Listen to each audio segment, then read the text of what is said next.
Assalamualaikum 10th grade student, back to Sultan Edu on English learning with Miss Marlis. English is fun. Well everybody, today we are going to discuss our first material in the second semester. First meeting is about narrative text. Before watching this video, don't forget to like, comment, share and subscribe Sultan Edu channel. Channel edukatif, inspiratif, and inovative. Let's check it out. What is a narrative text? Narrative text is a text used to tell a story that has an interconnected chronological sequence of event. Jadi dalam narrative text ini dia memiliki rangkaian peristiwa kronologis yang saling terhubung yang tujuan nanti adalah menghibur si pembaca. Well guys, there are many kinds of narrative text. The first one is folktale or folklore, cerita rakyat. Example, title, Timun Mas or the Golden Cucumber, Lutung Kasarung. Second one, a legend atau legenda, like Malin Kundang, Sang Kuryang, Tobalik or Crying Stone, Batu Menangis. Beda antara folktale atau legend ini nanti adalah bukti dari cerita tersebut. Kalau folktale, we just get a story, and a legend we get a proof, ya kita ada bukti dari cerita tersebut. Contohnya adalah Malin Kundang, ketika kita membaca cerita tersebut ada batu peninggalan di lokasi kejadian. The next one is a fairy tale, yaitu cerita tentang fairy yang berhubungan dengan dunia magic. For example, Cinderella, The Wolf and Seven Little Goats. Next, fable, yaitu cerita tentang binatang, Jack and Anne, Mouse, Deer, and Crocodile. The next one is horror, ya cerita tentang misteri. The example is 4, Rumah Dara or Dara's House, Mata Batin atau Inner Eye. The next is myth alias mitos. The example is Nyai Roro Kidul, Barong in Bali, The Myth of Dewi Sri. The next is a romance atau yang berkaitan dengan percintaan, like The Second Taj Mahal, Eternal Love, The Bicycle Ride. And the last one is a short story. The example is The Foolish Donkey. Oke, biasanya short story itu erat kaitannya dengan a fable, karena cerita yang sering diangkat di bagian short story adalah cerita tentang binatang. What is the aim, goal, or purpose of narrative text? Well, everybody, 2 is our memorizing. Remember about purpose of narrative text, I have an abbreviation. Jadi ini ada singkatan untuk memudahkan kita dalam mengingat tujuan dari narrative text, yaitu theme the end. What is T? T is tell a story about. Ya, menceritakan tentang apa judul dari cerita tersebut atau main point inti dari cerita narrative text. The next E, entertain the reader, yaitu menghibur si pembaca. The next A, amuse the reader, yaitu membujuk, merayu atau menggoda si pembaca. M, make happy the reader, membuat bahagia si pembaca. D, deal the reader, meyakinkan si pembaca. And the last one is N, narrate a story about, ini menceritakan juga tentang apa judul dari cerita tersebut atau inti dari cerita tersebut. But yang paling banyak muncul nantinya untuk purpose dari narrative text itu bagian entertain, amuse, kemudian tell. To create a text, we have a generic structures. Okay, what is the structure for narrative text? Actually, we have 3 structures generally for narrative text. They are oncom risol. Okay, what is on? On is orientation. In this part, writer introduce jadi penulis memperkenalkan karakter and setting. There are 2 characters here, human yang manusia, like horror, dia ada dalam cerita horror, and then a legend, folktale, fairy tale, myth, and romance. Nah, kesemua itu dominan karakternya adalah human atau manusia. Jadi kalau untuk bertanya nanti kita menggunakan question word who ya. And the next one is a non-human. Yang ada karakter non-human dalam cerita tersebut adalah like fable or short story. Nah, jika bertanya tentang subjek atau yang digambarkan dalam tersebut atau yang ceritakan dalam hal tersebut adalah menggunakan question word what, ya. And the next what should introduce, apalagi yang dikenalkan, it is a setting. Yes, there are two settings here. The first one is place, tempat ya yang biasa terjadinya peristiwa narrative text tersebut, such as beach, pantai, and the sea, laut, lake, danau, forest or wood, itu adalah hutan, river, sungai, kingdom, palace, itu istana kerajaan, mountain, pegunungan, etc. dan lain-lain. And then how about time? Nah, waktu yang digunakan dalam kejadian di narrative text, like once upon a time, pada zaman dahulu kala, dan long time ago, pada zaman dahulu, dan one day, suatu hari, at that time, ya pada waktu itu, at that event, pada kejadian itu, at the moment, ya pada momen itu atau kejadian itu. The second structure is complication. In this part, there are conflict, terrible, problem, and crisis. Ya, terjadinya di sini adalah starting of the problem, awal dari masalah, and also crisis, puncak dari masalah. The main character and another character must be involved, antara karakter utama dan karakter yang lainnya. In these complications, we find many action verb. Kita nanti akan menemukan banyak kata kerja yang subjeknya melakukan action atau kegiatan. And the next structure is a resolve or a resolution. It is the end of the story. There are two ends like happy and sad. Yang mana yang berakhiran happy? Like a short story, folk tale, fairy tale, fable, myth, horror, and romance. How about sad? Legend, horror, romance, and myth. Oke. Nah, kenapa ada dua di sini? Ada yang di happy, ada juga dia di sad. Emang bagian dari cerita tersebut terkadang sometimes juga ada yang berakhir happy, juga ada yang berakhir sad, like horror, romance, and myth. And the last four structures, it is an optional structures. Ya, kadang ini bagian optional, yaitu writer writes atau introduce bagian about moral value, pesan moral, and the message of the story atau pesan dari cerita tersebut. Nah, jika ingin kita mengetahui apa the moral value or the message of story, maka di bagian structure terakhir inilah kita bisa menemukannya. Well, everybody, there are 4 language features here should be used in narrative text. Jadi mungkin ada 4 yang akan kita gunakan nantinya dalam membuat teks narrative text, 4 grammar atau tata bahasa yang kita gunakan untuk menulis narrative text. The first one is about simple past tense. Ini adalah kalimat yang menjadi dominan atau yang menjadi utama dalam narrative text. We have two kinds here like nominal and verbal. Nominal kita tahu bahwa di sini tidak menggunakan kata kerja pada rumus dasarnya. Rumusnya adalah subject plus to be was, dan where, and plus object. To be was nanti digunakan untuk subject I, kemudian she, he, it, kemudian nama orang yang hanya satu diperkenalkan di dalam cerita tersebut, ataupun juga statusnya tunggal. And untuk to be where dipakai oleh you, they, we, ataupun yang plural baik nama itu lebih dari satu ataupun statusnya lebih dari satu. Example given, Malin Kundang was a kind man at first. Malin Kundang itu disebut dengan subjek, kemudian was-nya menggunakan to be was karena Malin Kundang dia singular. A kind itu adalah adjective, man itu adalah noun. Jadi gabungan antara adjective dan noun kita sebut dengan noun phrase. At first itu adalah bagian komplement alias pelengkap. The next one is Duff and Anne were friends. Nah, ini yang menggunakan to be where.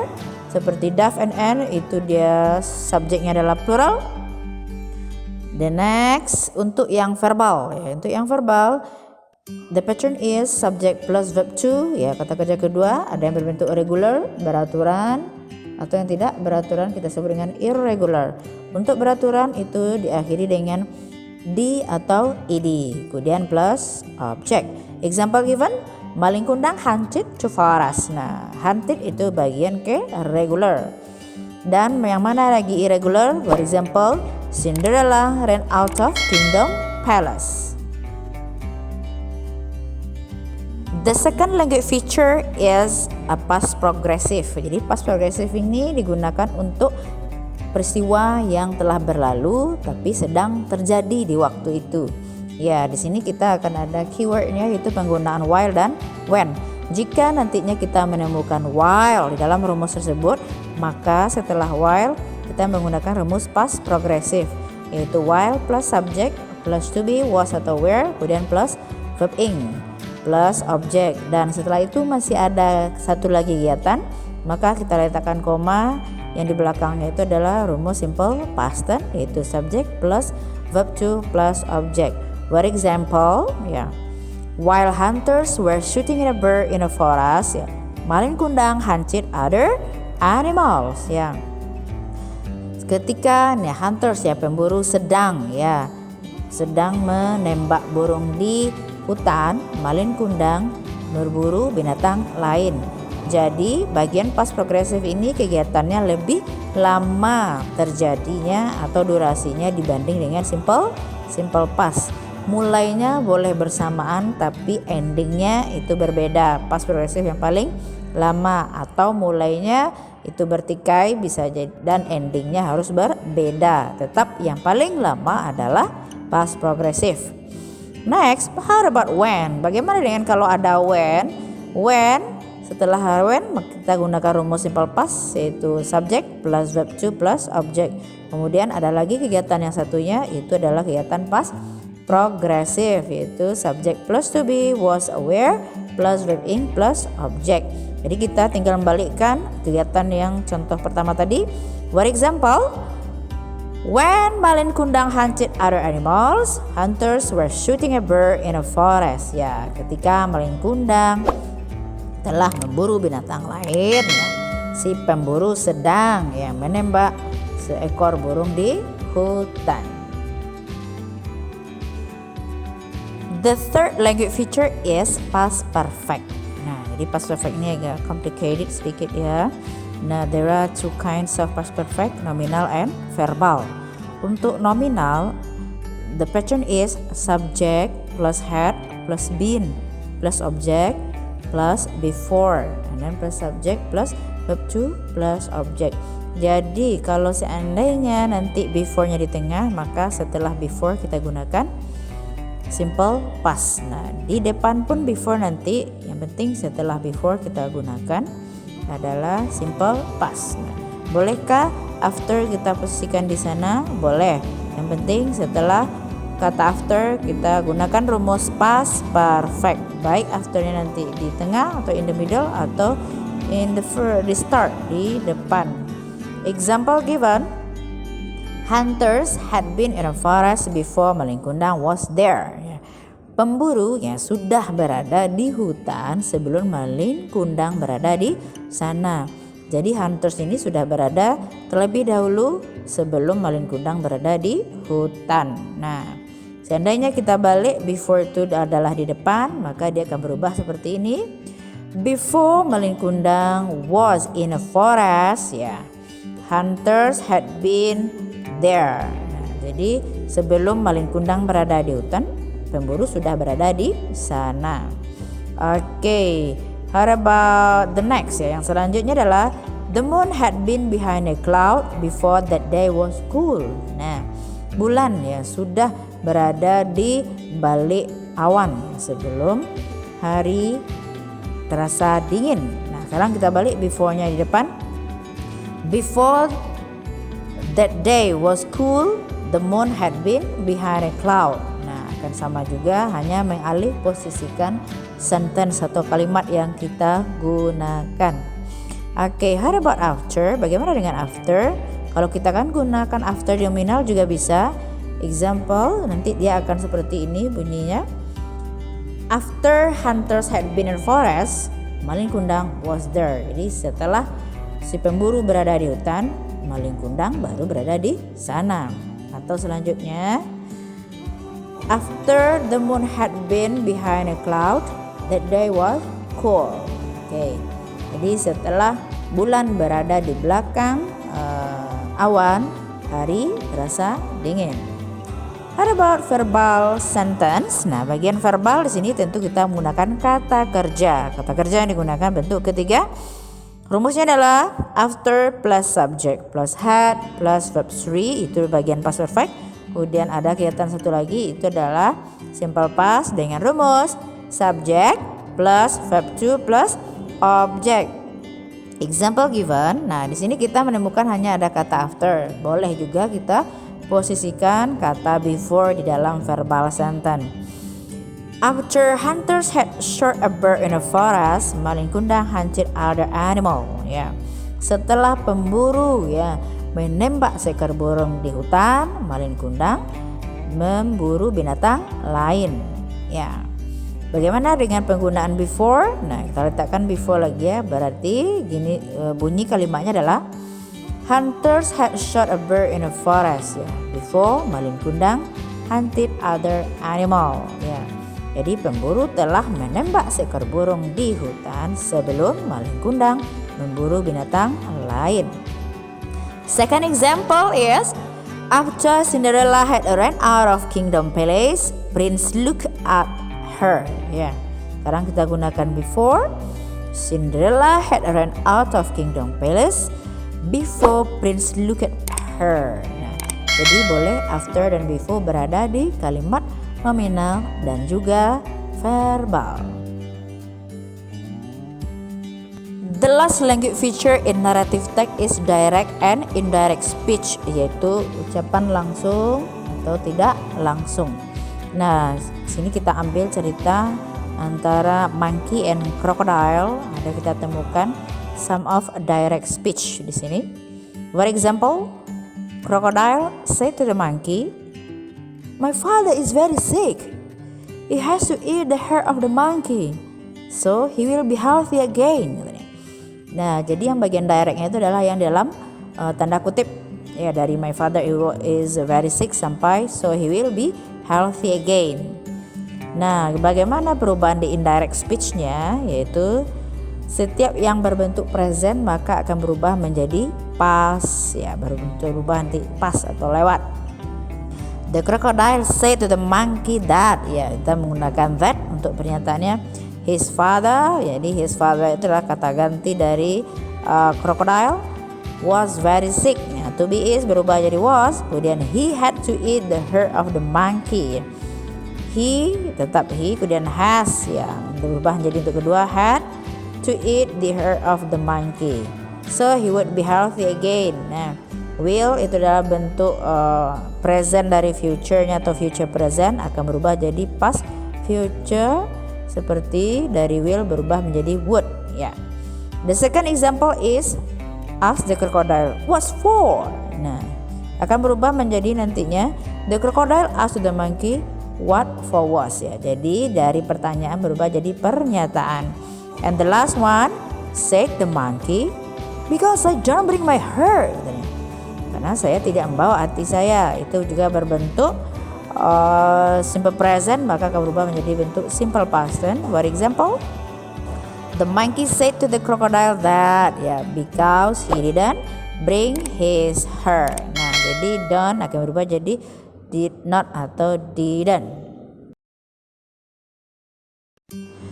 Okay students, let's our drill ya about our knowledge for narrative example, the story of monkey and crocodile. Kita coba untuk mempreteli yang mana bagian generic structure dan juga language feature berdasarkan satu contoh di sini. Ini fable ya. We know that the first paragraph we call as orientation ya. Bagian orientation kita memperkenalkan di sini adalah karakter. Who are the characters here? Karakternya di sini adalah monkey and crocodile. We find in the first paragraph, kita temukan di paragraf 1. And also setting like place and time. Place-nya di sini adalah a river, and then for time like one day. Itu kita temukan di the first paragraph. The next go to paragraph 2 and 3 we call as complication.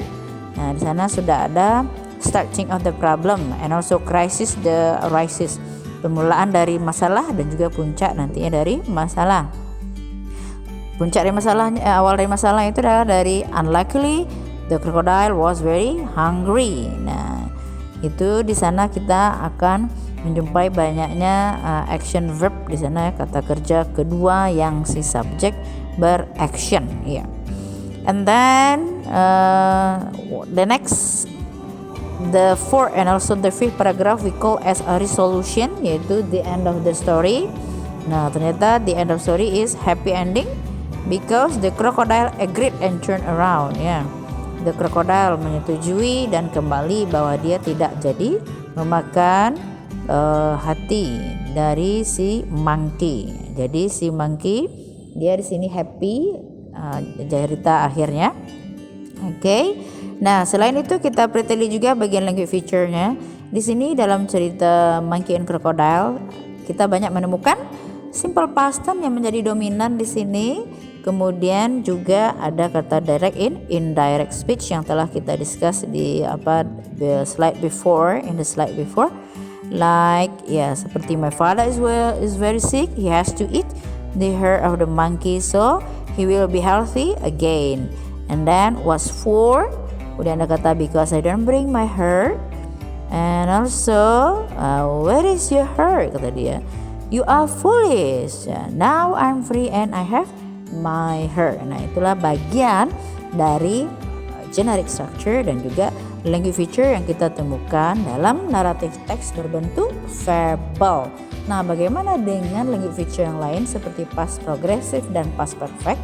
Itu biasanya sering terjadi di bagian cerita romance, yaitu percintaan ataupun juga mitos.